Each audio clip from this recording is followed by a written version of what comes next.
Eu acho que está funcionando, tudo certo?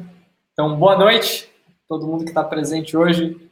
Henrique, seja muito bem-vindo. Valeu, Fábio. Prazer.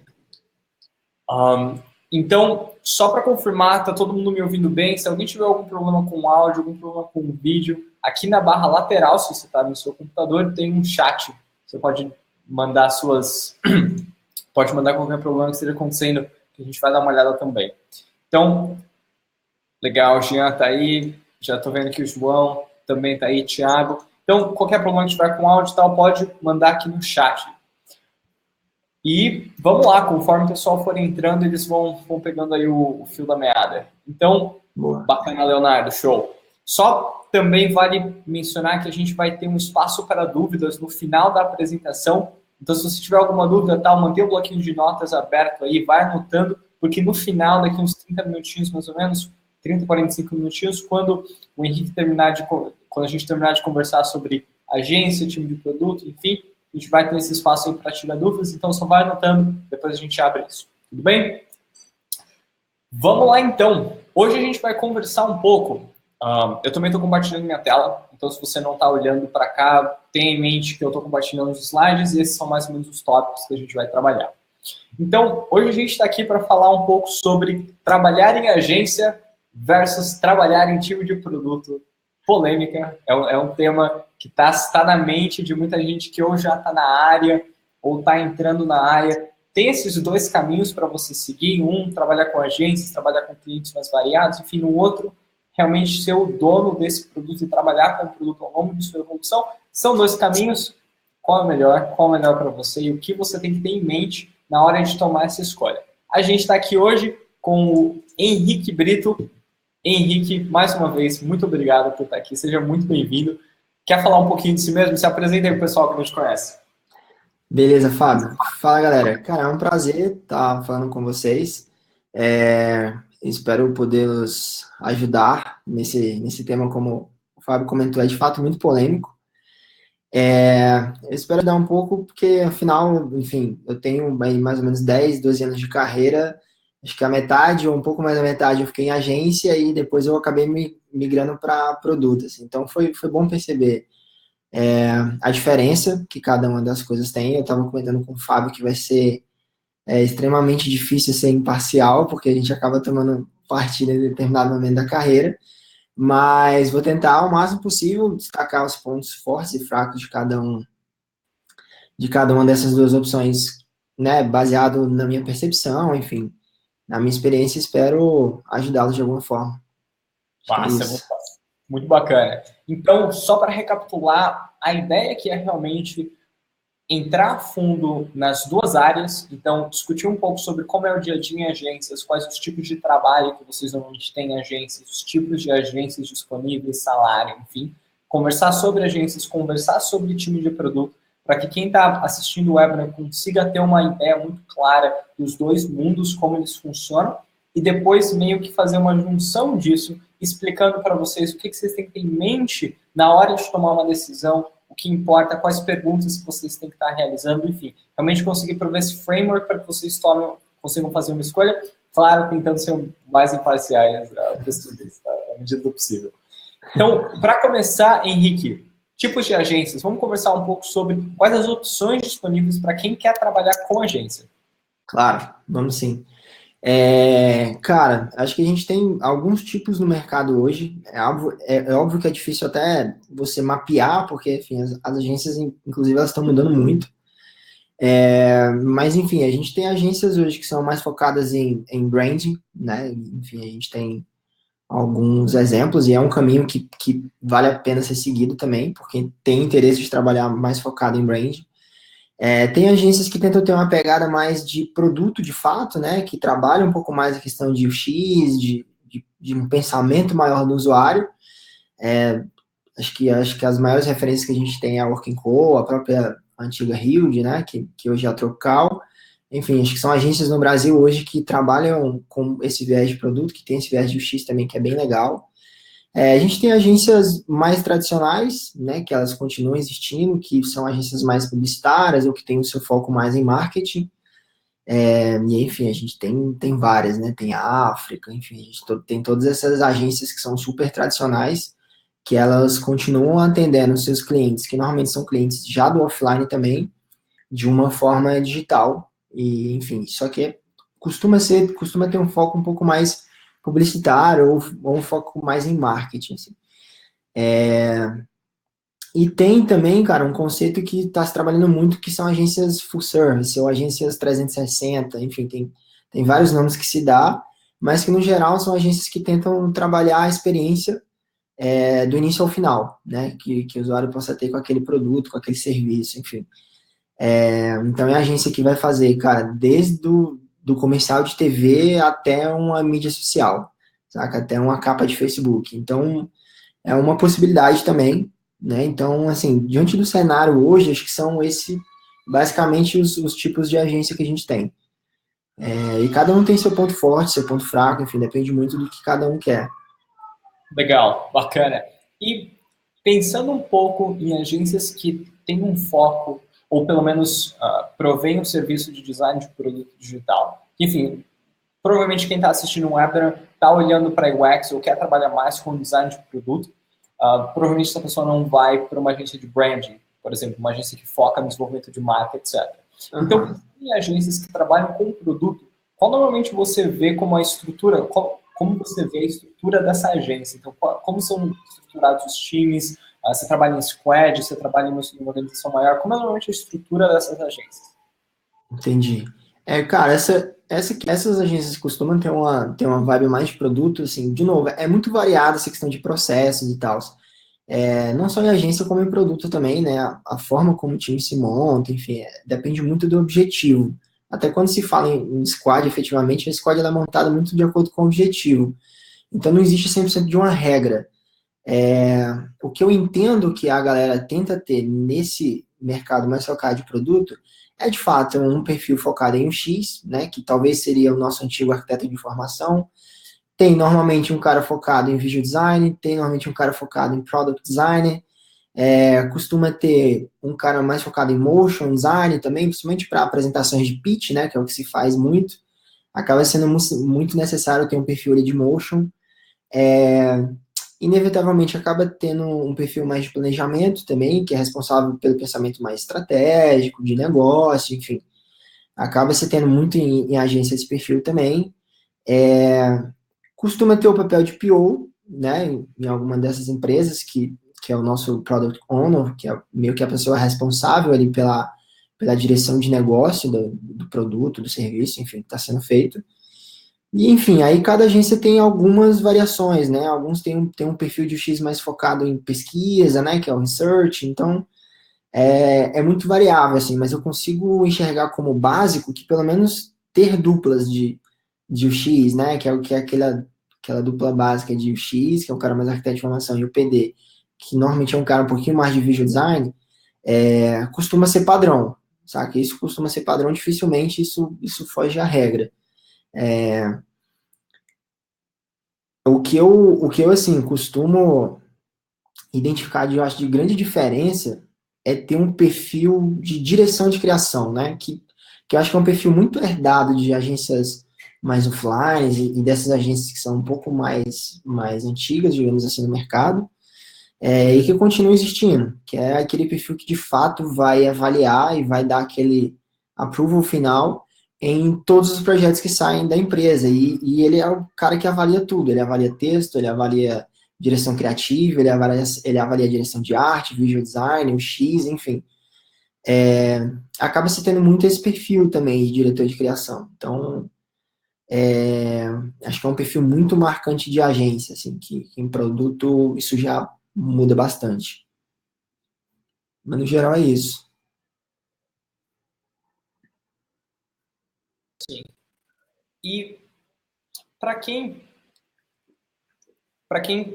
quer trabalhar como UX, como designer de UX, em uma agência, quais os tipos de trabalho que essa pessoa pode esperar? Então, existe oportunidade, por exemplo, para ela focar só em pesquisa com agências, ou para ela focar só em arquitetura de informação em agências? Quais, normalmente, são os tipos de trabalho ou de oportunidades disponíveis nesse ambiente? Entendi. Cara, eu acho que tem uma discussão até inicial e que, assim, é muito longa, e eu acho que não vale nem tanto a gente entrar muito, que é, de fato, no nome daquilo que as pessoas fazem hoje.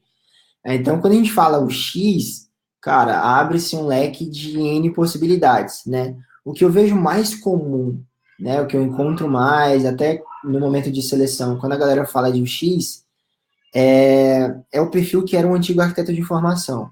E aí, quando a gente fala de PD, né, que é de Product Design, a gente está falando de um cara que é mais de Visual Design. Que se a gente fosse trazer lá numa agência tradicional de mídias offline, seria o diretor de arte. Então, assim, tratando mais de produto, de X de experiência, eu vejo esses dois perfis, que é o de PD, Product Design, que é um cara que tem um foco um pouco maior em visual, e o perfil de UX, que seria esse arquiteto de informação. Acho que, dependendo muito da escola do cara, esses dois cenários são muito possíveis dentro de agência, porque basicamente todas elas vão precisar desses dois perfis. O de pesquisa, cara, é mais difícil de encontrar. De fato, é mais difícil de encontrar você achar um perfil muito focado em pesquisa. E aí a gente não está falando nem só de pesquisa, né? A gente está falando de análise de dados, enfim.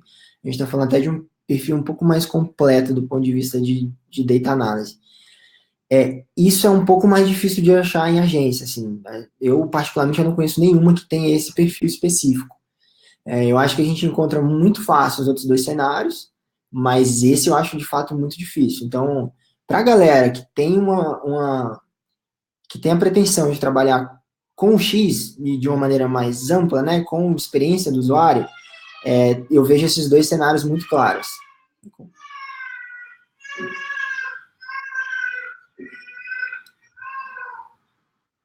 Momento, mas mais importante que, por exemplo, para quem não entendia muito de agências, agora a gente já comentou um pouco sobre tipos de agências, sobre estruturas de uma agência. Aham. Quais os pontos positivos de você trabalhar numa agência? Entendi. Cara, eu acho que assim, tem vários pontos positivos. Eu acho que um dos maiores pontos positivos de trabalhar em agência é a variedade de temas que você é exposto e que você precisa meio que trabalhar e resolver, estudar, aprender, aprofundar. Então, assim, cara, um mês você vai estar trabalhando num projeto da Fiat, no mês que vem você vai estar trabalhando no projeto do Banco do Brasil, no outro mês, cara, enfim, para uma startup, para uma fintech. Isso é muito legal, sabe? Isso é muito relevante, porque você acaba, primeiro, de novo, como pessoa, se aprofundando em temáticas completamente diferentes, e isso culturalmente é muito rico, né? Você acaba sendo exposto a problemas, de novo, completamente diferentes, que você acaba tendo que ter um mindset completamente diferente, com objetivos de negócio muito diferentes, com perfil de público, né? Perfil de usuário muito diferente também. Então, isso é um ponto muito positivo, assim. É algo que eu sempre gostei muito, e tem pessoas que hoje não saem de agências exatamente por gostar muito dessa variedade de projetos. E isso, por consequência, acaba fazendo com que você crie um portfólio maior, de forma mais rápida e com uma variedade maior. Então, você acaba tendo até uma certa liberdade criativa maior, né? Porque você vai exercitar a sua skill em projetos completamente diferentes, sabe? Então, porra, trabalhar num projeto só da Nike é uma coisa, trabalhar num projeto da Nike, depois num projeto da Fiat, porra, é muito legal, isso é muito rico, são desafios muito interessantes de se ter. Então, eu acho, assim, particularmente eu acho esse o grande ponto forte de você trabalhar na agência. Como eu falei, acaba gerando um portfólio mais rápido, então para quem está começando, acaba sendo muito positivo, porque você consegue criar um portfólio muito mais rápido, porque as coisas, os projetos em agência, eles acabam sendo mais rápidos, né? Você precisa fazer de uma forma mais rápida, ele precisa rodar mais rápido. Tem muito pitch, que, enfim, não sei se a galera está muito associada a esse nome, mas são propostas que você apresenta para determinados clientes, e aí normalmente a concorrência com outras agências, que você pode ganhar ou não, então normalmente é um trabalho extremamente criativo e com pouco profundidade, né, com pouco aprofundamento ali na solução que você está se pretendendo, então você tem um foco muito maior ali no lado criativo, de brilhar o olho do cliente, de fazer com que ele compre aquela ideia, para que de fato depois você comece a produzir e que normalmente quando você produz não tem nada a ver com aquilo que você apresentou no pitch, né? Porque aí você começa a aprofundar no projeto, entender os objetivos, quais são os problemas que de fato o cliente tem, enfim. Então, para quem está começando, eu acho muito positivo, porque você cria um portfólio muito rápido, né? A possibilidade de você criar um portfólio muito rápido é muito maior. Porque, assim, ao mesmo tempo que você tem uma profundidade menor, né, você tem uma quantidade maior. Então, o que é completamente diferente de você trabalhar dentro de um produto.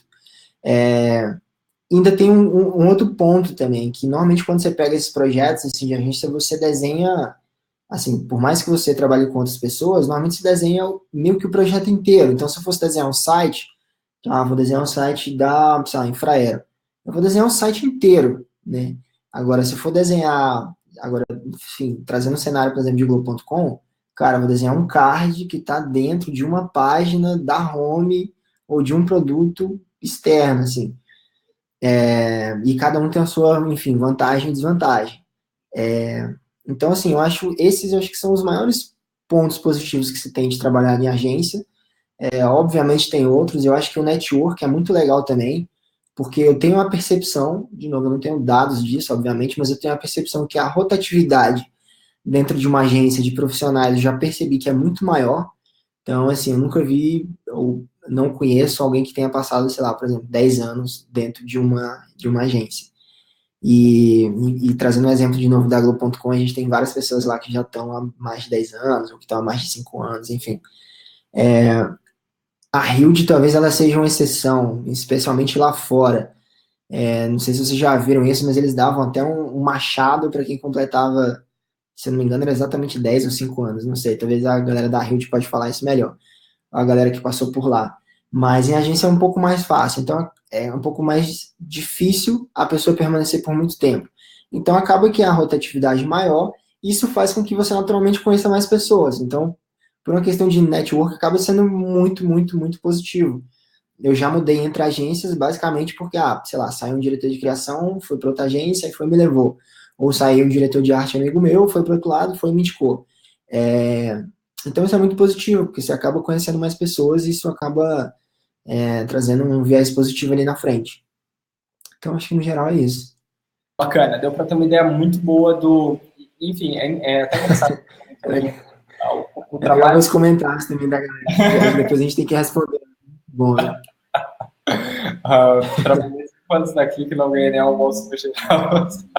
É Mas tipo isso. é interessante o que você comentou aqui. O que você acaba desenvolvendo é muito diferente do pitch. Muitas vezes o que acaba indo para o ar, se vai para o ar, né, depois de anos, acaba também sendo diferente do que Exatamente. fotos ao longo do processo de design. Ok, pontos positivos, Exatamente. descobrimos isso. Vamos falar agora de pontos negativos. Na vida em agência, além de não ter almoço no girafas. Eu acho que um dos principais pontos negativos, eu acabei meio que dando spoiler, né? Falando um pouco, que é a pouca profundidade que você tem sobre aquilo que você está fazendo. Então, assim, é muito difícil. Normalmente você tem, sei lá, vamos supor que ao máximo, você tenha 3 meses para entregar o projeto inteiro. É muita coisa, né? Porque a gente está falando de um projeto inteiro, que a gente está falando de todas as etapas de desenvolvimento de um projeto. A gente está falando não só da parte de UX, né? A gente está falando de tudo, de implementação, de back-end, de QA, enfim, são muitas variáveis. Então, normalmente, o tempo que se tem para aprofundar é pequeno e ainda é pouco valorizado o tempo, principalmente gasto em pesquisa, em análise de dados, sabe? É muito difícil você pegar um projeto para fazer dentro de agência, que esse projeto, tipo, minimamente, ele tenha um GA ativo com as principais features traqueadas, assim, que são coisas muito, muito básicas. Então é muito difícil, então às vezes você tem que chegar, implementar, esperar aquilo rodar para conseguir extrair algum dado e depois eventualmente analisar de forma mais profunda. Então assim, cara, experiência, dificilmente a agência você consegue profundidade em pesquisa, em processos. Os processos são um pouco mais corridos, talvez eles se assemelhem um pouco mais ao Lean UX, que é você testar rodando, saca? Só que aí o grande problema é que as pessoas dificilmente o trabalho de agência vai pro ar Normalmente se demora muito tempo para colocar as coisas no ar, e sempre existe muita questão política envolvida no meio. Então, essa era uma coisa que me incomodava um pouco em agência, né? Primeiro, a demora e a dificuldade de se colocar em alguma coisa no ar, e quando se colocava, é aquilo que a gente chamava que é um filho sem pai. A gente coloca no ar e tchau, nunca mais eu olho para esse projeto, nunca mais eu olho para esse produto. E aí você tem aquela quase necessidade cara, você tem que acertar aquela bala de prata, saca? A ideia que você tem, que é feita com pouca profundidade, em pouco tempo, ela tem que ser muito assertiva. Porque nunca mais você vai voltar naquele projeto. Então, isso é muito, e na verdade é muito difícil de acertar, né? Porque, enfim, você já tem pouca profundidade e você não vai fazer uma interação em cima daquilo de forma rápida, cara, a chance de dar ruim é muito grande, né? A chance de não dar certo é muito grande. Então, acho que essa pouca profundidade e pouco tempo em relação aos processos, né? Normalmente, se você pula alguns processos, principalmente de pesquisa, de entendimento do negócio, entendimento do usuário, normalmente se pula muito. Então, esse eu acho que é um dos principais problemas. E uma das principais dores, para quem quer trabalhar com X, isso de fato é bem chato, assim, é bem frustrante, porque né, você sai de uma metodologia correta, de tudo aquilo que você está estudando, para tomar decisão baseada em, né, tipo, em pouca coisa, baseada em você, na sua experiência, ou dos pares que você tá de fato trabalhando, ou eventualmente até na opinião do diretor de criação. Então, acho que é um dos principais pontos fracos que tem a agência. Eu acho que tem uma desvantagem que, enfim, algumas pessoas enxergam até como uma certa vantagem, mas, cara, é muito corrido. Essa historinha de pizza no final da agência, tipo, isso não é um mito, isso de fato acontece muito. Assim como o comentário do Jean, de fato, tipo, tudo é para ontem, é exatamente isso que você acabou de falar. Você tem pouquíssimo tempo para convencer, você tem pouquíssimo tempo para desenhar. Então, assim, foram várias e várias as vezes que eu tive que ficar até tarde, ou que eu tive que virar à noite efetivamente para conseguir concluir uma entrega. E então isso acaba sendo muito desgastante, assim, né? Porque existem várias pesquisas que já mostram que você não consegue produzir da mesma forma, ter a sua criatividade, o seu raciocínio lógico, trabalhando por muitas e muitas e muitas horas seguidas, saca? Sem dormir, com privação de sono, com alimentação baseada em gordura, enfim, que é pizza. Que, porra, pizza uma vez na semana é legal, mas todos os dias à noite, né, já não é tão legal assim. Então, sem dúvida nenhuma, isso é muito comum, muito, muito, muito comum em agência, que eu acho que é um reflexo de uma falta de organização. Então, acho que é um ponto negativo também que você tem, porque, de novo, é a questão dos processos. Como não se segue muitos processos, as coisas vão encavalando, vão correndo, no final você tem que ficar até mais tarde para conseguir entregar algo minimamente decente. Seja por pressão de fato da empresa, de você ter que ficar até mais tarde, ou seja porque você quer fazer o seu trabalho com a qualidade melhor e você não consegue naquele tempo que você tem. Então, o que você faz? Você se dedica um pouco mais, fica até mais tarde, vara à noite, enfim, leva trabalho para casa, fazer alguma coisa para conseguir ter um trabalho de melhor qualidade, que você se orgulhe dele. Então, eu acho que isso é, sem dúvida, um ponto bem preocupante, assim, também, saca? Bem negativo, porque tem muito a ver com organização, com qualidade de trabalho, qualidade de vida, enfim, a qualidade de vida acaba afetando muito a qualidade do nosso trabalho. Então, acho que é sempre bom a gente ter isso em mente. Respondendo rapidamente a pergunta do João, cara, nenhum dos lugares que eu trabalhei rolou muito essa questão de hora extra. O que rola é uma negociação normal, que aí depois você tira um dia, né? Ou, enfim, menos feriado. Normalmente rola isso de forma mais informal, né? Então, acontece, mas não é nada tão organizado, assim, tipo, as pessoas vão ficar fazendo hora extra para, sei lá, ganhar mais, enfim, porque tá precisando de uma grana extra. Não é muito esse cenário, não. Então, acho que são esses, assim. É Devem ter interessante, outros, mas... é interessante que você comentou do aspecto nutricional, depois hoje em dia a dieta low carb tá em moda, então, bastante café. É, tá cada vez mais em moda, de Então, fato. mas legal, bacana. E eu Ah, lembro. perdão, Fábio, desculpa te interromper. Tem outro ponto que eu lembrei aqui, que eu acho que é muito importante também, que, enfim, eu comentei que é o lance do perfil do diretor de criação. Por que eu vejo esse perfil, em determinado momento, como negativo? É porque ele é um perfil generalista, saca? Então, eu particularmente não tinha muita confiança de ter esse cara como uma puta referência minha, do ponto de vista, né, no meu caso, que sempre foquei um pouco mais no visual, do ponto de vista de PD, cara, se eu tivesse, por exemplo, um diretor de criação que era um antigo redator, aí, porra, eu já não tinha aquela confiança de que, não, esse cara aqui vai ser uma puta referência para mim, e eu tenho certeza que colando nele eu vou evoluir pra caralho, sabe? Então,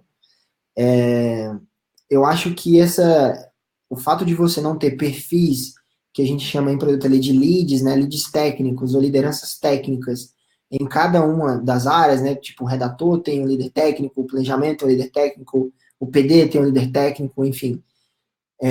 Eu sentia, hoje eu olho para trás e vejo que isso faz muita falta em agência, porque às vezes você fica um pouco sem referência, o cara não consegue evoluir muito o teu trabalho, dependendo do perfil dele, ou ele vai conseguir evoluir muito mais o cara que está do seu lado, que tem um outro skill. Então eu acho isso pouco produtivo, saca? Eu acho que atrapalha um pouquinho no crescimento e no desenvolvimento de carreira, olhando para a empresa como um todo e para as pessoas como um todo. Com É certeza. isso. Bacana. Então, agora que a gente cobriu aí o que tem de ruim a agência, você gastou bastante tempo. Eu tentei. Vamos falar sobre times de produto, começando do básico, para quem talvez não esteja tão familiarizado com a expressão o que são times de produto. Uhum. Tá, vamos lá. Cara, no Brasil eu acho que é algo super novo, né? Essa questão de você ter times dentro de produto. Mas, cara, nada mais é do que você ter times de UX, se a gente for chamar isso de uma forma maior, ou times de design, que eu acho que é até mais correto, em loco, né? Tipo, dentro de um produto de fato. Então, por exemplo, a Oi vai e monta um time de design dentro da Oi. Então, ela deixa de contratar uma agência para fazer os projetos de digital, enfim, apps, enfim, o que for, para que ela tenha pessoas ali dentro desenvolvendo o projeto para a própria empresa. Cara, esse é um cenário super novo no Brasil, eu acho que vem mudando aí nos últimos anos. Claro que tem algumas empresas que já estão há muito mais tempo, mas que elas já cresceram como um produto, né? Então é diferente. Então, por exemplo, se olhar para a Globo.com, ela é por si só um produto. Então, assim, é completamente diferente de você olhar, por exemplo, para uma Oi hoje, para uma Nextel, enfim, para todas essas empresas que não são necessariamente digitais, né? São produtos ou serviços físicos, enfim, que estão no nosso dia a dia e que estão hoje estruturando times de design interno. Então, cara, a definição é basicamente essa: são times de design trabalhando dentro do produto, né? Fisicamente falando, inclusive, né? Dentro da empresa. Então, assim, dentro da Oi, ao mesmo tempo que vão ter as pessoas. Eu tô dando um exemplo, tá?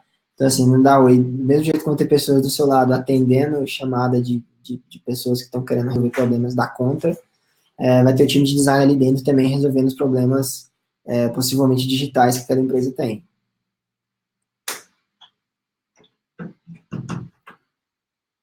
Iniciativas novas, né? Vamos... Exatamente. Essa coisa também. Questão de... Exatamente. Falando um pouco agora da diversidade de times de produto, quais são tanto composições populares que você vê? A gente tem muito time hoje trabalhando com design. A gente também tem aquele conceito do design alocado, enfim, tem algumas composições diferentes. Então, quais são os times de produtos? E eu acho que agora também vale comentar um pouco sobre times de produtos em organizações muito grandes, tipo a Oi, você deu um exemplo, ou em organizações não tão grandes, tipo uma startup menor, onde você talvez tenha... Então, tipos de times de produto. Vamos lá. Legal. Eu acho que a gente está até além desses itens que você já colocou, acho que a gente está até outros cenários também, né? A gente tem times de produto dentro de empresas mais voltadas para tecnologia e inovação, digamos assim. Acho que um exemplo é o próprio INDT, que foi um dos lugares que eu trabalhei, enfim, acho que meio que fechou em alguns dos lugares que tinha, mas eu acho que hoje em Manaus ainda existe. Mas o INDT, por exemplo, ele era um instituto de inovação da Nokia no Brasil. E lá você tinha um time de design de produto também, que estava ali, igual você comentou, resolvendo problemas que estavam muito claros, né, já evidentes e já mapeados, ou que estava ali numa etapa de proposição, de fato, de novos projetos, de novas ideias, enfim. Então, você tem esse cenário também, né, de algumas empresas que são mais focadas em tecnologia e em inovação. E em tecnologia, cara, a gente está falando exemplos de empresas que, por exemplo, criam softwares de contabilidade, né, igual a gente tem alguns exemplos. A gente tem outras que criam, sei lá, softwares para nutricionistas. Então, enfim, são algumas empresas que talvez nasceram ou que têm um viés muito mais de tecnologia, né, de início, de partiu da iniciativa de se criar um software, uma ferramenta, resolver através da tecnologia e não inicialmente do design um problema, e identificaram, né, que precisavam do design para conseguir resolver de fato o problema. Como você falou, a gente tem as startups, que acho que é mais evidente, mais comum para todo mundo, que são, né, todas as startups que estão crescendo, que já estão há mais tempo no mercado, como, sei lá, Nubank, iFood, enfim, todas as empresas que são startups, que todo mundo já está muito familiarizado com isso. E a gente tem essas outras empresas que são grandes, que são empresas tradicionais, são empresas dos mais variados segmentos, que hoje estão criando times de produto. Então, na Fiat, por exemplo, a gente tem também time de design de produto, a gente tem na Oi, como a gente comentou, tem na Nexel, tem time de design de produto também. Eu tenho visto alguns grandes bancos, principalmente da iniciativa privada, como o Itaú, também criando times de design de produtos internos. Então, assim, a gente tem meio que essa camada, assim, acho que abriu um leque muito positivo para quem quer trabalhar com X e com design. Que antes a gente tinha basicamente o cenário de agência e é isso. Então, hoje a gente tem esse outro cenário também, que são essas empresas e essas startups que estão no Brasil, que dão a possibilidade de você trabalhar ali dentro de uma outra forma, dentro de uma outra metodologia, que é super válido também. Então, indo para esse outro lado que você até comentou, que é mais de metodologia, né, que é como os times se organizam ali dentro, cara, eu vejo que a maioria das empresas hoje tentam seguir um modelo que foi criado lá atrás pelo Spotify, né, que eles chamam de squads, enfim, que são nada mais são do que times multidisciplinares. Cara, isso não é uma grande novidade. A Globo.com, por exemplo, já tem há, enfim, sei lá quantos anos, acho que mais de 10 anos que a Globo.com já existe. Sempre foi baseada em times multidisciplinares, né? Porque, enfim, não tem como você colocar um projeto no ar se você não tiver times multidisciplinares trabalhando em conjunto em prol de um único objetivo, que é basicamente uma definição básica de um squad. Então, normalmente você tem o cara de PD, de novo, um cara mais de visual, você tem aquele carinha ali que é o de UX, que é o antigo arquiteto de formação. Aí, normalmente, em produto, você já começa a ter alguns perfis mais específicos, né? Você começa a ter um perfil focado em pesquisa, normalmente, inclusive, é um perfil que cuida do lab, né? Que é do laboratório de usabilidade que a empresa tem, que costuma direcionar muito mais esses cenários, né? De seleção de candidatos para entrevista, enfim, da própria coordenação do laboratório de usabilidade, da coordenação das próprias pesquisas e metodologias que estão sendo desenvolvidas ali. Então, você acaba tendo esse perfil também. Você tem o SM, que já é o Scrum Master, então é um perfil que cuida de uma metodologia ágil, né, que é o Scrum, então ele está muito relacionado a uma metodologia focada em squad também. Você tem, obviamente, você tem o perfil do PO, que é, enfim, de novo, como eu comentei, o cara que vai ter, né, aquela gestão de negócio em cima do projeto. E você tem os outros perfis de front, ou dev, ou full stack, ou back-end, enfim, você tem essa variedade de perfis. Dependendo do objetivo, você acaba sempre tendo um perfil ou outro de forma mais específica. Ah, não, eu preciso de um back muito focado em native, saca? Porque eu estou fazendo um app, enfim.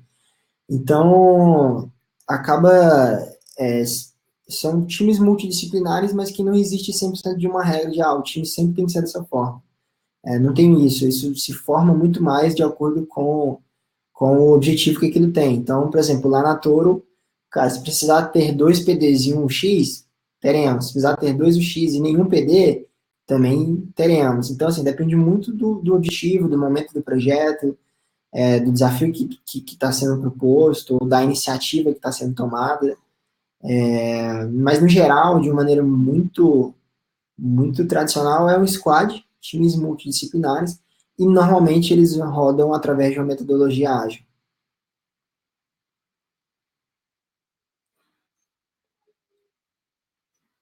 Existia,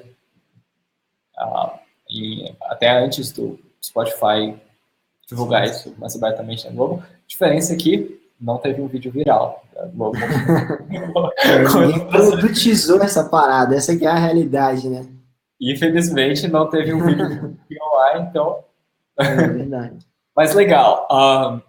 Vamos agora falar sobre o que tem de bom, então, em time de produto. Agora que quem tá assistindo já tem uma ideia bacana de, enfim, tanto da estrutura do time até dos perfis lá dentro, mas como esse time atua, enfim, o que tem de bom? Sim. Quais são os pontos positivos de trabalhar? Claro. Cara, acaba que assim, é um paralelo e normalmente é o contrário daquilo que é a agência, né? Tanto em pontos positivos quanto em pontos negativos, porque de fato é uma comparação que a gente está fazendo. Então, o que você vai ter em agência, cara, é muito mais profundidade. Na verdade, assim, você vai ter muito mais tempo para você aprofundar naqueles problemas que estão sendo resolvidos, né? Você naturalmente acaba ganhando muita profundidade. Primeiro porque você está em loco na empresa, então, independente do mercado que você esteja, então, por exemplo, hoje eu estou no mercado de fintech, mas há pouco tempo eu estava na Algo.com trabalhando no GE. Então, cara, o que isso me trazia de benefício? Eu estava do lado dos redatores, por exemplo, que estavam escrevendo matérias. Então, era muito fácil eu tirar qualquer dúvida com esses caras. Se eu quisesse sair na rua e entrevistar pessoas acerca de qualquer assunto sobre esportes, no caso, cara, também era muito tranquilo, a gente tinha tempo para fazer isso e a gente tinha uma metodologia muito clara. Então, o que eu sinto de mais ponto positivo é, cara, normalmente as agências têm uma estrutura muito mais definida, uma metodologia muito mais definida e que está muito mais alinhada com o processo de design de uma forma mais ampla, né? Então, por exemplo, e aí, cara, o processo em si varia muito de cada empresa, né? Porque, cara, só de design thinking, sei lá, a gente deve ter uns 20 modelos a serem seguidos. Mas, no geral, acho que o que dificilmente é pulado é o fato de fato, você conhecer o usuário para quem você está projetando. Acho isso é muito importante. Então, você tem tempo de entender para quem que você está projetando e você tem tempo de entender o negócio. E aí é o momento que você faz aquele balanço, que é a necessidade dos usuários versus o objetivo do negócio para você conseguir fazer uma proposta que atenda os dois lados, que não necessariamente, né, esses dois se encaixam sempre. Não, então você acaba tendo que dar uma balanceada em relação a isso. Então, o que eu vejo de ponto positivo, de novo, é muita metodologia, você tem mais tempo para aprofundar naquilo que você está fazendo. Tem um outro ponto muito positivo, é que você não larga o filho na rua e vai embora e nunca mais vê esse cara. Você tem um processo de iteração em cima dele muito grande, né? Então, você está colocando no ar, testando, aí faz análise de dados, aí volta, troca de novo. Então, você não tem aquela necessidade ou aquela pressão para, cara, eu preciso acertar.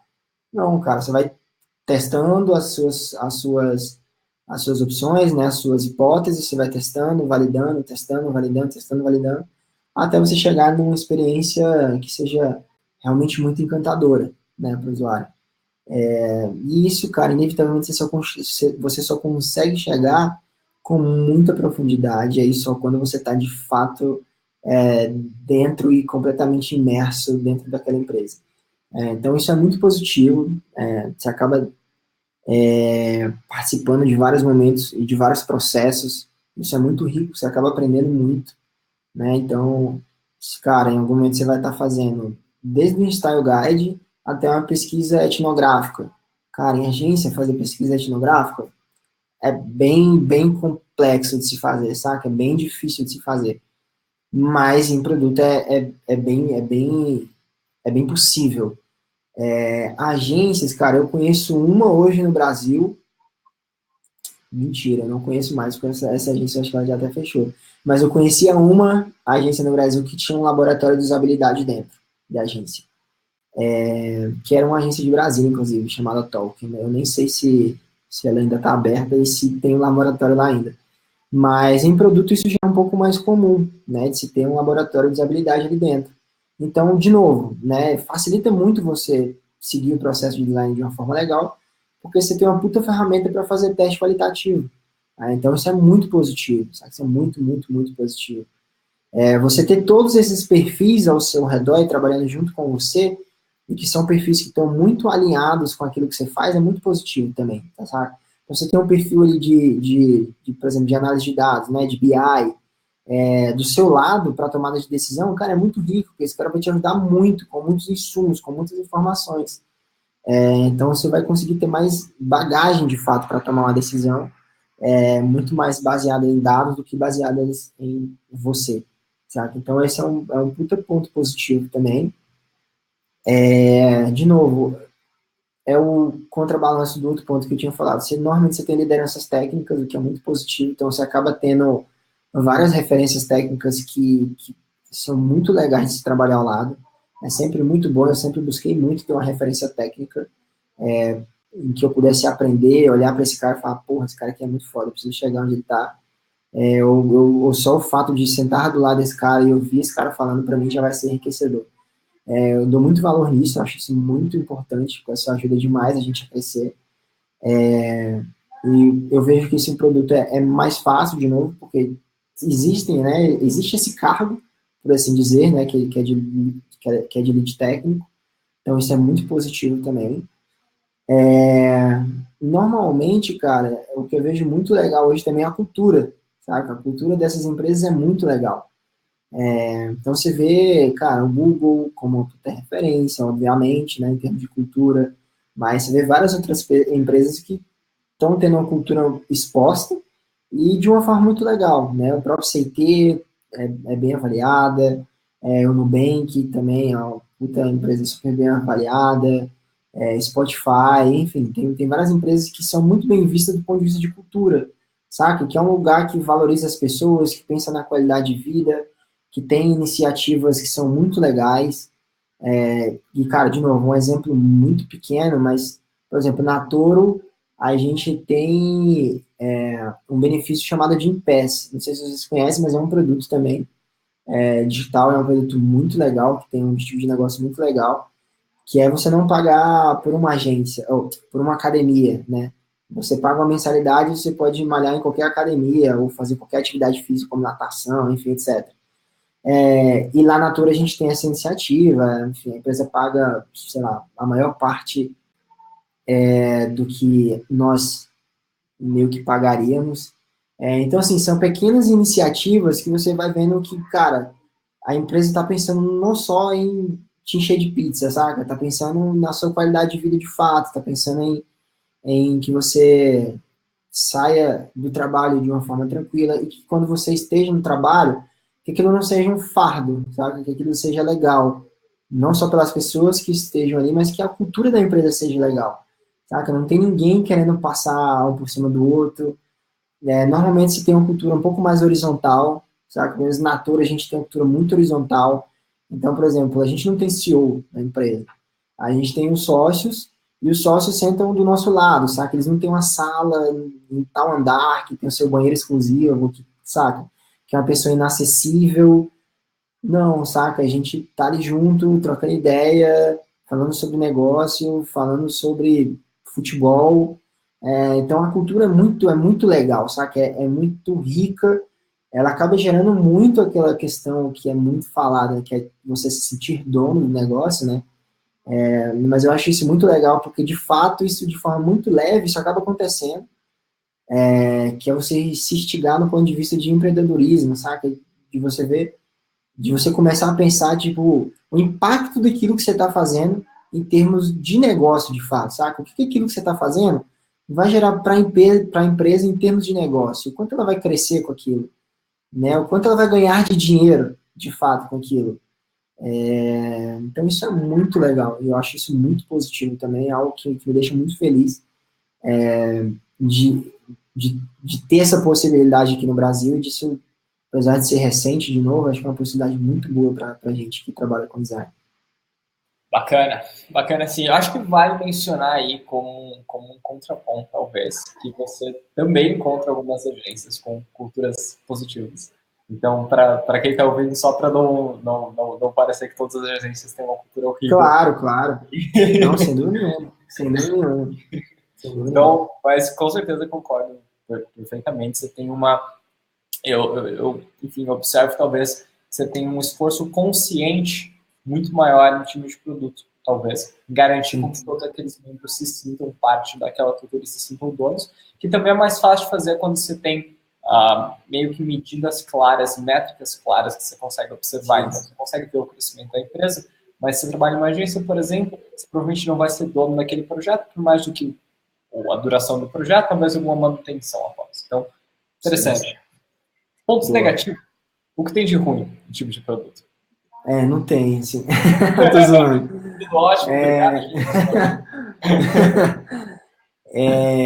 cara, de novo, eu acho que é um contraponto, assim, as coisas, ao mesmo tempo que você tem mais tempo, né, acaba que, assim, se as pessoas não tiverem uma maturidade muito grande, as coisas acabam sendo enroladas, sendo adiadas, as pessoas acabam sentando muito no prazo, como a gente costuma falar, né? Então as pessoas acabam tendo a oportunidade de evoluir muito rápido. Então eu acho que o tempo ele tem que ser muito balanceado, sabe? Eu não posso ter 3 meses para mudar uma cor de um botão, mas ao mesmo tempo também, né, não preciso fazer isso em milésimos de segundo. Eu acho que é um meio termo, assim, que às vezes algumas empresas perdem um pouco isso. Eu acho que, de novo, por algumas pessoas ficarem muito tempo em determinadas empresas, acaba se tornando quase que uma entidade ali dentro, quase que um funcionário público. Então, acaba que, às vezes, cria-se uma aura de funcionarismo público dentro de algumas empresas que eu acho que não deveria existir, saca? Então, eu acho isso um ponto negativo também, né? Porque o clima, como eu falei, o clima é um pouco mais tranquilo, as pessoas têm mais tempo para fazer o seu trabalho, têm mais tempo para conseguir dar resposta pela contratação, digamos assim, né? Naturalmente. Acaba se tendo uma paciência maior, digamos assim, para evoluir aquela pessoa. E aí, às vezes, as pessoas entendem isso de uma forma errada. Eu acho que um contraponto é, cara, para quem está iniciando e quer, por algum motivo, montar um portfólio rápido, por exemplo, sei lá, eu tenho como objetivo daqui, sei lá, 2 anos e trabalhar fora do país. Então, né, minimamente eu preciso ter um portfólio muito bom e muito consolidado aqui hoje. Cara, às vezes em 2 anos você vai fazer, sei lá, uma tela, saca? Um projeto. Por mais que seja várias vezes, né? Vai e volta, vai e volta. Vai ser um projeto muito mais rico, com resultado, sem dúvida nenhuma, muito maior do que talvez outros 5 projetos que você fez, mas é um trade-off. Então, assim, inevitavelmente você vai ter uma quantidade menor de projetos no seu portfólio, porque, de novo, as coisas são mais pensadas, né? Normalmente você trabalha com um produto. E você não vai ficar fazendo a redesign do produto o tempo inteiro, então naturalmente você pega parte de um produto para conseguir resolver e evoluir, né? Pequenos pedaços da experiência para construir uma experiência melhor. Então, acho que esse pode ser um ponto positivo, dependendo do que a pessoa está buscando e do momento que a pessoa está. Que é, de fato, você ter pouca variedade. Você acaba se aprofundando muito em um assunto ou em uma área, digamos assim, acho que é mais em uma área do que em um assunto, de fato, e perde, talvez, a oportunidade de conhecer sobre outros temas, né? Então, por exemplo, se eu estou hoje há 10 anos, um exemplo, trabalhando só com o mercado de finanças, né, de fintech, possivelmente eu vou ter um conhecimento muito forte em finanças, mas talvez eu perca o conhecimento, ou deixe de ter o conhecimento, o aprofundamento em outras áreas, que possam ser super relevantes também, de novo, de uma forma cultural. Então, eu acho que esse pode ser meio que um ponto negativo também. Deixa eu ver se tem mais algum ponto negativo mais evidente. Cara, eu acho que não. Por aí, né?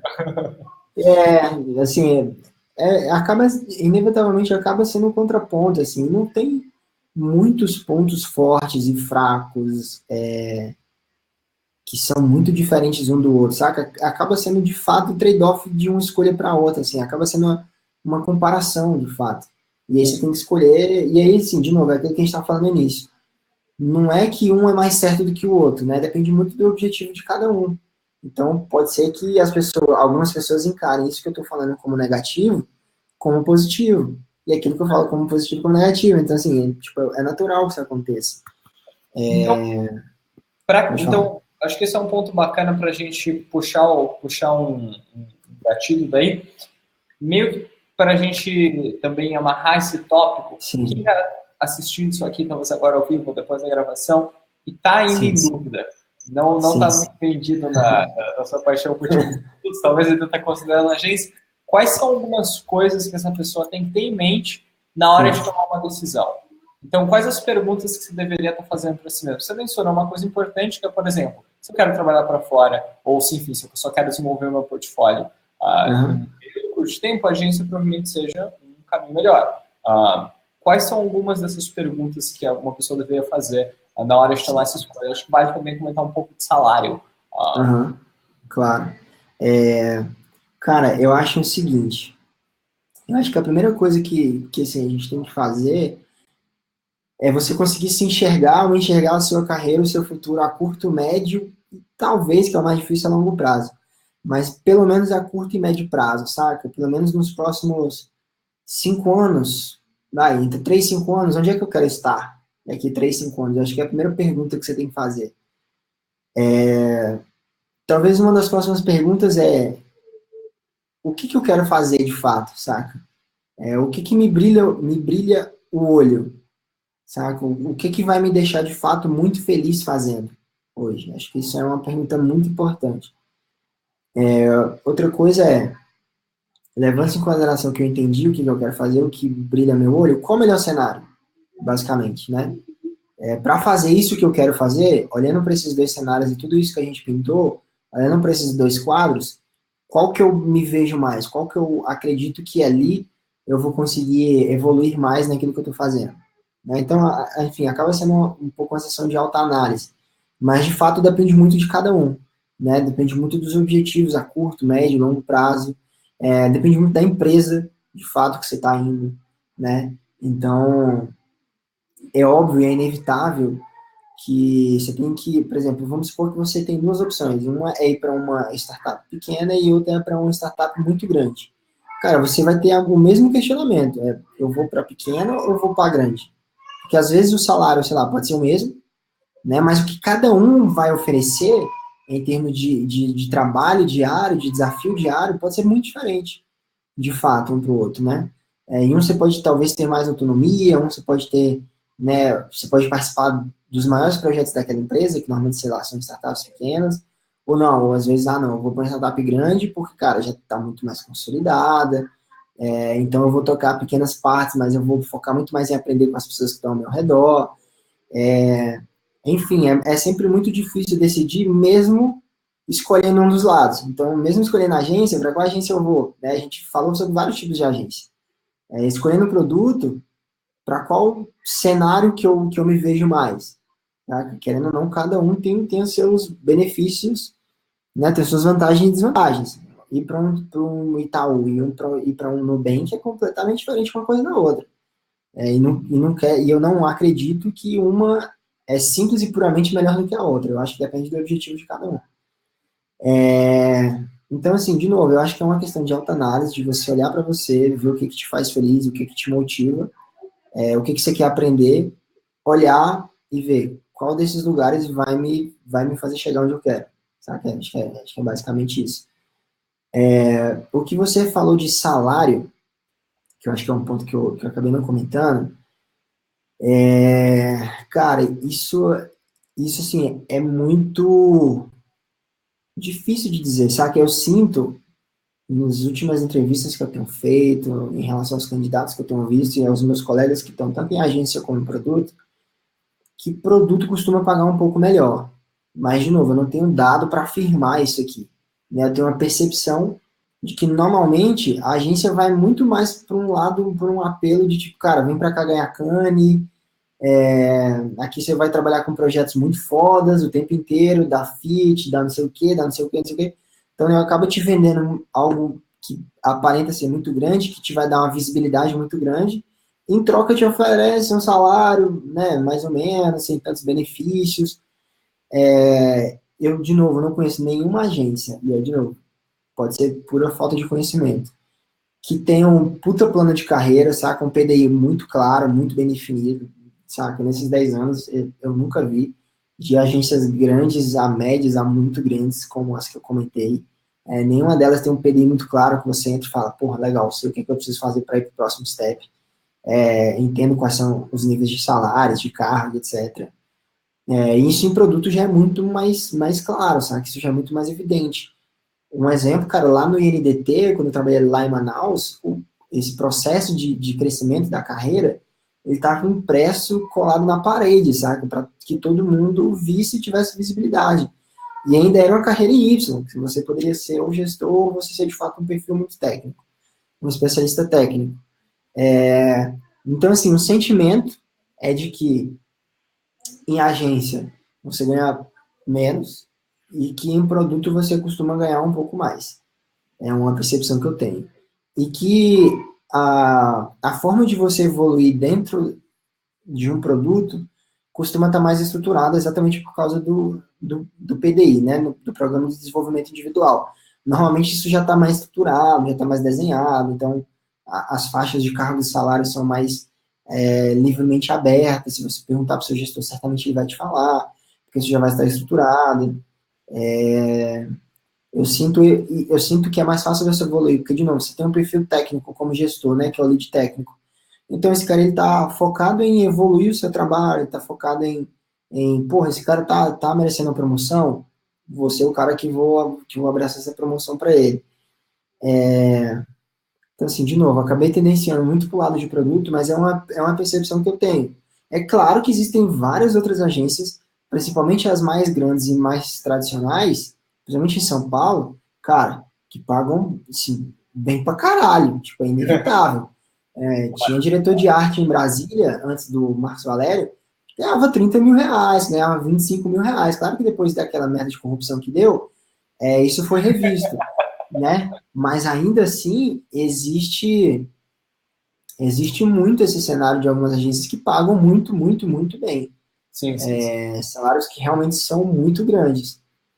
Às vezes demora um pouquinho mais para você chegar nesse nível, né, de trabalhar numa agência muito grande, que tenha muita visibilidade, que pague muito bem. Mas pode acontecer também, né? Não é uma regra, não, isso aqui que a gente está falando. Tá? Bacana. Bacana, assim, acho que deu para, pelo menos, mapear algumas das questões e alguns dos questionamentos que você tem que ter na hora de tomar essa decisão. Henrique, muito obrigado. Acho que a discussão foi bem legal. A gente ainda tem uns minutinhos aí, então acho que agora vale abrir o espaço aí para dúvidas. A gente teve uma dúvida lá no começo, que eu lembro, Boa, Fábio. do Nilo Rosa.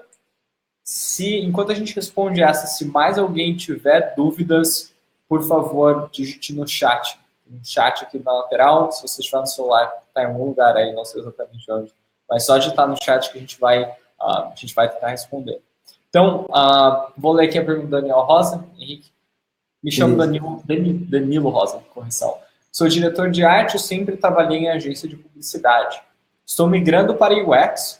Como começar e quais áreas de UX pode atuar em um time de design? Então, eu acho que ele está falando um pouco sobre como fazer a transição de diretor de arte para trabalhar como UX e talvez quais sejam as roles aí, ou os papéis mais comuns para ter esse background. Legal.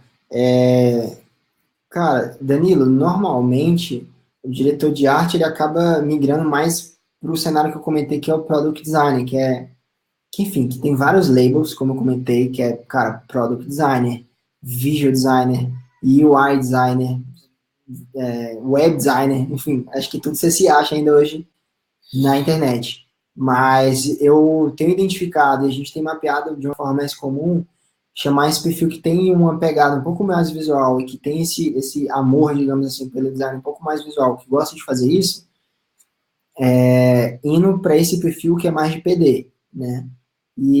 Cara, a transição que você tem que fazer, aí eu acho que é o conhecimento de fato de UX, né, que é você pensar na experiência, que é você pensar na interação, você pensar que você está desenhando uma interação, você pensar que você está desenhando para alguém, e se você está desenhando para alguém, você precisa entender quem é essa pessoa que você está desenhando, quais são as motivações que essa pessoa tem, quais são os cenários que essa pessoa usa, aquilo que você possivelmente vai projetar, quais são os impedimentos que essa pessoa poderia ter para usar ou deixar de usar aquele produto que você está projetando.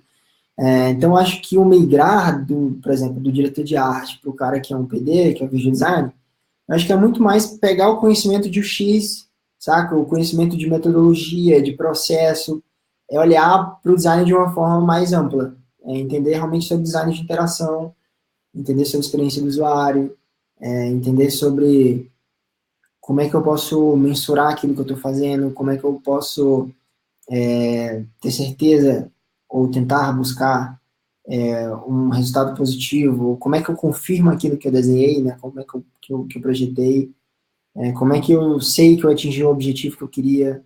É um pouco diferente, né? Você sai de uma área normalmente de comunicação e vai para uma área de design. Inclusive o Rafael Andrade, uma pergunta antes da sua, ele comentou que, enfim, a gente acabou tendo uma discussão sobre isso, e a gente de fato teve, acho que ele está nos ouvindo aí também. Eu discuti muito com o Rafael sobre essa diferença de comunicação e design. Porque primeiro que eu sou formado em comunicação e depois eu acabei migrando para o design. Então, é muito perceptível a diferença, né?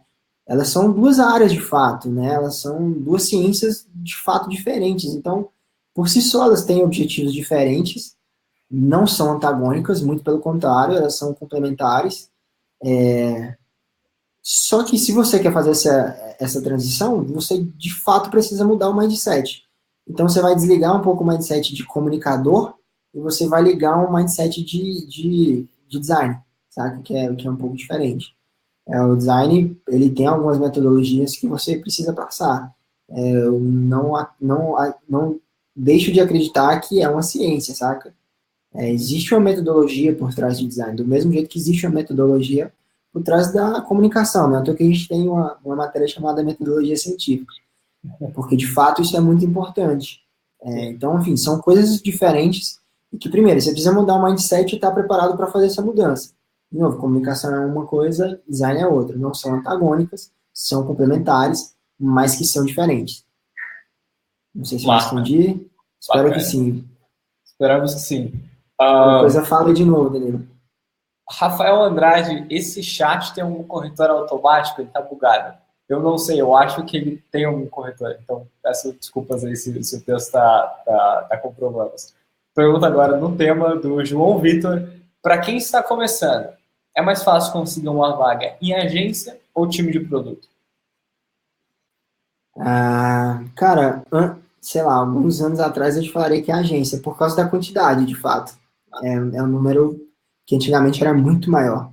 Mas hoje, cara, vendo a quantidade de vagas que se tem dentro de produto publicada, não só lá no Slack que a gente tem, mas nas comunidades do Facebook, próprio LinkedIn, cara, eu acho que talvez hoje esteja muito mais fácil você trabalhar em algum produto. Porque a quantidade de vagas que eu estou vendo dentro de produto é muito grande, cara, muito, muito grande. A quantidade de opções que estão abrindo hoje, de novo, é muito grande. Você tem muitas possibilidades. Você tem várias vagas. A gente recentemente está lá na Toro, estávamos com 4 vagas para o X e 4 vagas para o PD. Hoje, estamos com 2 vagas para cada ainda.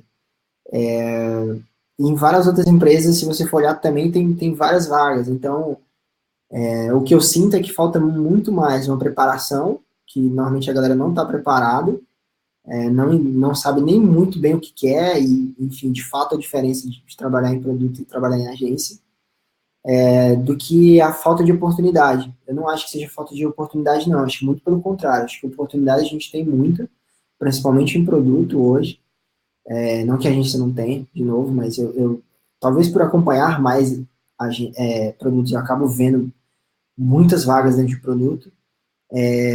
Então, eu acho que é muito mais você se preparar e estar pronto para fazer essa entrada, digamos assim, de entrar de fato no mercado, do que uma facilidade ou outra de a agência ou produto. De novo, eu acho que você não deveria pensar em qual é mais fácil conseguir. Você deveria pensar em qual que eu quero. E aí, pensando em qual você quer, cara, corre atrás, saca? Sangue no olho, já começa a montar o teu portfólio, o teu trabalho focado naquilo que você quer.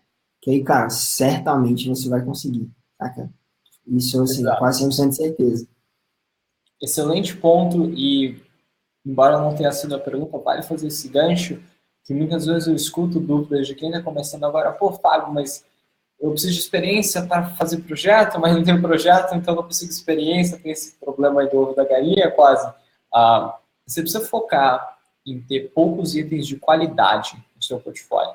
Então é muito melhor você ter um ou dois estudos de caso que demonstrem sua habilidade, enfim, seu raciocínio, demonstrem demonstre seu domínio do processo. Isso é muito, muito melhor do que você ter 10 projetos que você só fez por fazer para preencher o seu portfólio. Então, ao invés de pensar qual que é mais fácil e tal, foca em realmente desenvolver suas habilidades, em você se preparar, porque aí para a vaga que você quiser entrar, você vai ter essa preparação, você vai conseguir entrar lá, sabe? Claro, de fato. E sempre, assim, de novo fazendo um paralelo, lá em agência a gente chamava projetos fantasma, né? Fantasmas. Eram, enfim, peças que a gente criava para criar portfólio, né? Coisas que a gente tinha normalmente 100% de liberdade criativa, poderíamos fazer o mundo mudar de cor. Então, assim, tudo era possível e a gente chamava isso de peça fantasma. A gente meio que pode e faz isso também do ponto de vista de produto, chamando várias coisas de redesign. Saca? Vou fazer redesign do Google, vou fazer redesign do... vou fazer... Então, assim, hoje se você entrar no Dribble e digitar Netflix, cara, o que vai ter de redesign, assim, é infinito. Não acho que seja a melhor solução, né? Eu acho que talvez seja muito melhor você olhar ao seu redor e tentar identificar algum problema real que exista e falar, caralho, como é que eu vou resolver isso aqui? Saca? Por exemplo, mobilidade urbana. Cara, como é que eu resolvo isso aqui? Saca? Cada dia mais engarrafamento, transporte sucateado, nasceu Uber, sacou? Com certeza. Ou até projetos de design que você consiga demonstrar a efetividade do seu design. Então, por exemplo, Isso. eu vejo gente falando, pô, fazer um redesign da Amazon. Cara, eles têm 3 mil designers trabalhando nisso com dados. Você provavelmente não tem acesso às mesmas informações para ter um design efetivo. Sim. Mas, minha barbearia, por exemplo, usa um sistema péssimo e eles pedem, tem uma quantidade de cancelamentos que seja. Você pode trabalhar em design, pode passar pelo processo, vai ter acesso ao público-alvo para fazer testes, pode usar o seu protótipo e quase que efetivamente demonstrar se você resolve um problema identificado ou não, Sim. coisa que você nunca faria fazendo redesign, né? Não, assim, de certa forma, até uma pretensão, né? Porque, enfim, eu conheço alguns designers do Netflix e que, assim, os caras são muito, muito, muito fodas. Assim, não acha que eles estão lá fazendo merda. Assim, os caras são muito, muito, muito bons. Então, assim, é até difícil você tentar propor algo melhor do que talvez o que os caras já estejam fazendo. Então, assim, uma coisa... E, assim, acho que tem que ficar claro duas coisas, assim. Uma coisa é aquela telinha do Dribble que você coloca, né? Que é, cara, uma telinha aqui, que é, sei lá, às vezes você desenha um player, sabe? Você desenha... E aí você está fazendo um estudo, seja ele qual for, seja um estudo de cores, um estudo de ferramenta de animação, um estudo de uma ferramenta nova de prototipação, como Studio. Cara, de novo, isso é super válido, isso a gente acaba levando em consideração no momento de contratar também, né? Porque é legal ver as skills que a pessoa tem de UI, se a vaga for para isso, ver se o cara está estudando, ver o que o cara está produzindo, isso é legal. Mas essa é a menor parte, saca? Um cara que está começando, ele precisa, cara, de pelo menos um case que conte uma história muito bem contada, saca? Que o problema que você se propôs a resolver lá no início, de fato você traga uma solução, uma hipótese que tente resolver aquele problema, né? Que não é, obviamente não dá para garantir que vai resolver, mas que esteja muito claro que você está de fato tentando resolver aquele problema que você se propôs a resolver. Acho que pelo menos um case, cara, um case fantasma, né, igual a gente está falando, é muito importante para você começar, seja em agência, seja em produto. Primeiro porque em produto, por exemplo, na Torre, em várias outras empresas, normalmente a gente tem um teste que a pessoa faz antes de entrar, então assim, a pessoa tendo 10 ou 20, ela vai fazer o teste do mesmo jeito, porque a gente tem um objetivo muito específico com o teste, né, que é conseguir analisar o cara trabalhando sozinho, e identificar os gaps que o cara tem, os pontos fortes que o cara tem, como é que ele constrói, apresenta algo sozinho, enfim. Acaba que tem um viés não simplesmente de contratar ou não contratar, tem um viés de conseguir perceber e analisar melhor o perfil do cara. Então, às vezes, você acaba perdendo tempo, né, tipo, tentando desenhar coisa pra caramba, e quando você chega na entrevista, você ainda vai ter que fazer um novo teste, que inclusive, posteriormente, você poderia usar no seu portfólio. Então, acho que é muito mais o estar preparado, tentar ter pelo menos um case que conte uma história muito bem contada, que você consiga demonstrar o seu trabalho, a qualidade do seu trabalho, que o resto acaba sendo natural. Com certeza, com certeza. O Jean fez uma pergunta, eu vou responder essa pergunta bem rapidamente para a gente encerrar, que já estouramos o horário aí. Mas quais alternativas seriam viáveis para se criar um material a nível estratégico, onde você consiga demonstrar pesquisa, processo, etc. Então, meio que, como você comunica suas habilidades quando elas não são necessariamente visuais, quando você não tem um resultado visual. Cara, estudos de caso, ponto. Use texto corrido e use outras ferramentas visuais que não sejam a interface final, mas, enfim, outros entregáveis, tipo plano de pesquisa, tipo visualização de resultados de pesquisa, etc. Use essas ferramentas em texto corrido para efetivamente explicar o que você fez. É a maneira mais eficiente de você fazer isso, na minha opinião. Não, justo, eu vou complementar aí também, que eu acho assim, às vezes as pessoas, principalmente quando a gente fala de processos, de metodologia, eu vou tentar ser o mais rápido possível, tá? Eu sei que a gente já estourou meu tempo aí. Mas, cara, às vezes as pessoas enxergam a análise de dados, né, Big Data, enfim, tudo isso que a gente está falando de Data Driven, como o fato de eu ter, sei lá, um Analytics, um Mixpanel grudado no meu produto, e aí você fala, pô, mas eu não tenho um produto, eu estou criando algo do zero. Então, cara, dados, existem muitos disponíveis da maior forma possível que você queira buscar gratuitos, dados e pronto, saca? E aí você dá um exemplo, por exemplo. Cara, eu posso olhar como é que está o score e quais são as principais reclamações sobre a empresa, ou sobre o serviço que eu me proponho a resolver, no Reclame Aqui, nas redes sociais, no Google, como é que está essa empresa nos trends, ou essas palavras que são relacionadas nos trends do Google, o que já tem disponível no Google, de fato, de pesquisa sobre isso. Então, por exemplo, eu estou falando de loterias. Deixa eu entrar aqui no Google e ver se ninguém até hoje fez alguma pesquisa mostrando qual é o perfil das pessoas que jogam hoje em uma loteria.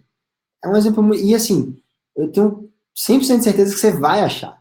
Sabe? Que você vai achar, vou fazer um projeto de pets.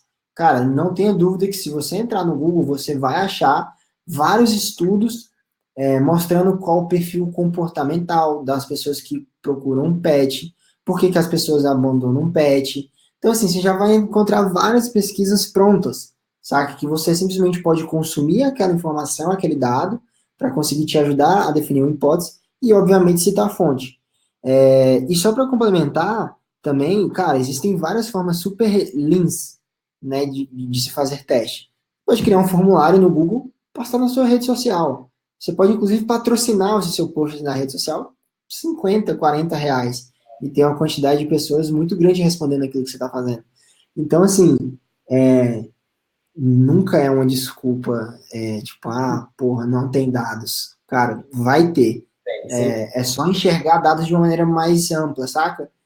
Você conseguir pesquisar comentários sobre determinada coisa no Twitter, por exemplo, e conseguir fazer uma análise sobre aquilo, conseguir gerar uma inteligência sobre aquilo, cara, já é muito válido e com certeza vai enriquecer aquilo que você está fazendo. Com certeza, com certeza. Tem grupo de WhatsApp para tudo hoje. Vai lá no grupo de WhatsApp. Exatamente. Já vai conseguir uma quantidade legal de dados.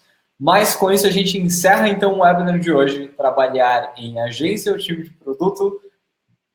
Espero que tenha ficado um pouco mais claro como agências funcionam, pontos positivos, negativos, times de produto positivos, negativos, isso é excelente.